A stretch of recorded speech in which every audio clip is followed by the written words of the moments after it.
প্রিয় দর্শকবৃন্দ, আজ চলে আসলাম কচুয়া উপজেলার ঐতিহ্যবাহী রহিমানগর কাঁচা বাজারে। আজ আপনাদেরকে তরকারির দাম জানিয়ে দেওয়ার চেষ্টা করব। আসসালামু আলাইকুম। সালাম, কেমন আছো? হ্যাঁ ইনশাআল্লাহ বড় ভাই ভালো আছি। পেঁয়াজের তরকারি বাজার দাম কত? করলা কত? তরকারি তো আজ এক সপ্তাহ সস্তা ভাই। করলা কত? করলা হলো 40 টাকা কেজি। করলা 40 টাকা কেজি। আর এটা কি? পটল পটল কত? পটল 30 টাকা। পটল 30 টাকা। আর এটা? জি এটা হলো সিসিঙ্গা 40 টাকা। সিসিঙ্গা 40 টাকা। জি এটা? এটা হলো মিনা মিনা কত? মিনা 40 টাকা। আর এটা? এটা হলো ডালি গুজু সরা তাহলে কি ছড়া কত? সরা 50 টাকা। ছড়া 50 টাকা। জি আর এটা আনাজি গেলা? আনাজি গলা 50 টাকা আলি। আর কি আছে? জি আর শসা আছে। এটা কি?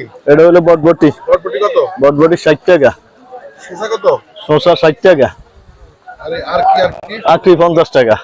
কালা বেগুন? এটা হলো তাল বাগুন 60 টাকা। তাল বেগুন 60 টাকা। জি আর কি আছে? আর টমেটোটা দামটা একটু বেশি ভাই। টমেটো নিমু রেট হলো 200 টাকা। টমেটো কত? টমেটোটা হলো 200 টাকা। টমেটো 200। মূলা কত? জি মূলা 40 টাকা। আর কি আছে? মরিচ কত? মরিচ মরিচ হলো আপনার 80 টাকা কেজি। 80 টাকা কেজি। জি আর মোটামুটি তরকারির দাম এখন কেমন? যে তরকারির দাম ইনশাআল্লাহ একার পুরো সস্তা। আর গাজর আছে 120 টাকা কেজি। গাজর 120 টাকা। জি কাগজি কত? কাগজি আমরা 15 টাকা আলি 20 টাকা আলি। এটা হলো 20 টাকা আলি আর পাকনাটা হলো 15 টাকা আলি। এনে মাইতে রান এটা কি 20 টাকা? জি এটা 20 টাকা। আর পাকড়াটা? পাকনাটা 15 টাকা। জি কাঁচাটা 20 টাকা। জি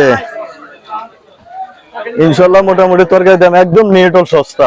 আমার নাম হলো সুমন। মোবাইল নাম্বারটা বলো। যে 01877617541।